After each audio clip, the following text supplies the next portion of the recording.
Inilah kondisi di Salareai, Kecamatan Palembayan, Kabupaten Agam, Sumatera Barat.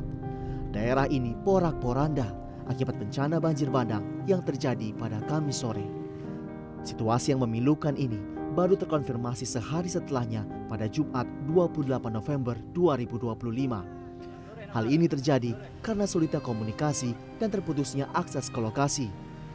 Hingga Jumat sore ditemukan 23 korban tewas yang semuanya sudah berhasil diidentifikasi. Jumlah itu melengkapi korban tewas di Palembayan menjadi 50 orang. Korban yang dari Salareai ya, jadi sudah ketemu ini tambahan untuk hari ini 23 orang. Kemudian 5 masih ada lagi yang mau dibawa, ya 18 ya, sama 5, jadi 23 ya, 23 orang. Sementara ini baru yang hanyut. Masih ada yang tertimbun, ini diperkirakan masih ada 100 orang. Ini yang kita laporkan, 100 orang ini membutuhkan alat berat. Hingga Sabtu pagi total korban tewas di Kabupaten Agam yang sudah ditemukan sebanyak 78 orang. Di antaranya 50 orang di Palembayan, 7 orang di Malalak, 2 orang di Tanjung Raya, 3 orang di Koto Alam, dan 12 orang di Kampung Tangah, serta 4 orang lainnya di Kampung Tangah Timur. Joni di Kambang, Kabupaten Agam, Sumatera Barat. Dan untuk mengetahui perkembangan penanganan bencana di Kabupaten Agam, Sumatera Barat, kami sudah terhubung melalui sambungan telepon dengan Sekretaris Daerah Kabupaten Agam, Muhammad Lutfi. Assalamualaikum, selamat sore Pak Lutfi. Selamat sore Bapak. Pak Lutfi, data terakhir yang kami terima bencana banjir dan longsor di Kabupaten Agam ini mengakibatkan sejumlah orang meninggal dunia ya. Ada 88 orang yang belum ditemukan atau hilang begitu. Angka yang pasti sampai saat sore ini ada berapa orang yang meninggal dunia dan berapa orang yang masih belum ditemukan nih, Pak Lutfi? Saya mohon maaf, saya belum bisa mendengar dengan jelas pertanyaan di Bapak. Tapi bisa saya jelaskan bahwa saat ini yang data yang masuk kepada posko kita di BPBD Kabupaten Agam itu ada yang meninggal sebanyak 76 orang. Dan yang masih dicari saat ini ada sebanyak 80 orang. Ya, oke. Pak Lutfi, BPBD Agam mencatat sekitar 2.500 warga mengungsi. Bagaimana dengan penanganan warga yang mengungsi? Apakah bantuan logistik cukup untuk memenuhi kebutuhan warga saat ini, Pak Lutfi? Mohon maaf, saya ini kurang jelas juga suaranya. Baik. Pak Lutfi, bagaimana dengan penanganan warga korban banjir dan longsor yang mengungsi? Apakah bantuan logistik sudah mencukupi kebutuhan para pengungsi atau warga, Pak Lutfi? Bantuan sampai saat ini kita di pemerintah Kabupaten Agam masih melakukan pendistribusian bantuan terhadap tempat-tempat pengungsian yang ada di Kabupaten Agam.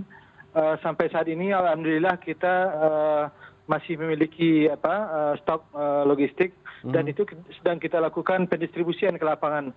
Permasalahan kita saat ini adalah sebenarnya akses ke lokasi-lokasi tempat pengungsian tersebut. Itu permasalahan kita. Akses ke lokasi pengungsian. Tapi untuk akses pencarian korban yang masih belum ditemukan ini bagaimana, Pak? Apakah terkendala akses juga? Pencarian korban sama. Kalau lokasi tempat korban sebetulnya sudah dapat kita jangkau. Di sana memang tenaga relawan dan pemerintah Kabupaten Agam dan TNI serta Polri saat ini sedang melakukan kegiatan pencarian masyarakat yang tertimbun akibat akibat banjir bandang kemarin itu. Oke. Sekarang sedang dilakukan. Oke. Pak Lutfi, terkait longsor nih kami mendapatkan informasi Pemkab Agam ini membutuhkan 15 unit alat berat berbagai jenis ya untuk mempercepat pencarian korban terdampak banjir bandang dan longsor. Apakah kebutuhan mendesak ini sudah tercukupi atau masih memerlukan sejumlah alat berat untuk bala bantuan, Pak Lutfi? Ya, karena memang kejadian kebencanaan ini terjadi pada seluruh daerah di Kabupaten Agam, termasuk juga di Sumatera Barat, sehingga memang kita sangat kesulitan saat ini untuk dapat untuk adanya alat berat ini, karena kita sudah kerahkan semuanya alat berat baik yang berada di milik pemerintah maupun milik swasta di Kabupaten Agam. Itu memang kita masih kekurangan alat berat, sehingga ada beberapa titik yang itu masih belum sempat kita tangani, karena kita sedang menangani titik-titik yang sangat banyak di Kabupaten Agam. Oke.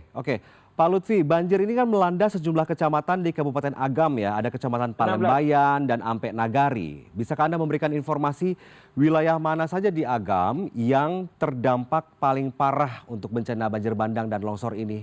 Dan bagaimana kondisinya? Tadi kita sampaikan bahwa dari 16 kecamatan di Kabupaten Agam itu terjadi bencana, tapi yang paling parah itu memang pertama daerah Malala, itu tertutup total, tertutup sampai saat ini. Kemudian juga itu terjadi banjir bandang juga dengan korban lebih kurang 8 orang pada waktu itu. Kemudian daerah Maninjau, seputaran Danau Maninjau itu ada banyak juga yang parah-parah di sana karena banjir bandang juga. Dan terakhir ini masa yang banjir bandang terjadi di Kecamatan Palembayan ini, itu yang sangat banyak korban jiwanya. Oke. Baik, semoga situasi semakin bisa membaik ya, segera membaik dan penemuan atau pencarian korban atau warga yang masih hilang juga segera ditemukan. Terima kasih banyak Pak Lutfi sudah bergabung bersama kami di CNN Indonesia Newsroom. Selamat sore, Assalamualaikum Pak Lutfi.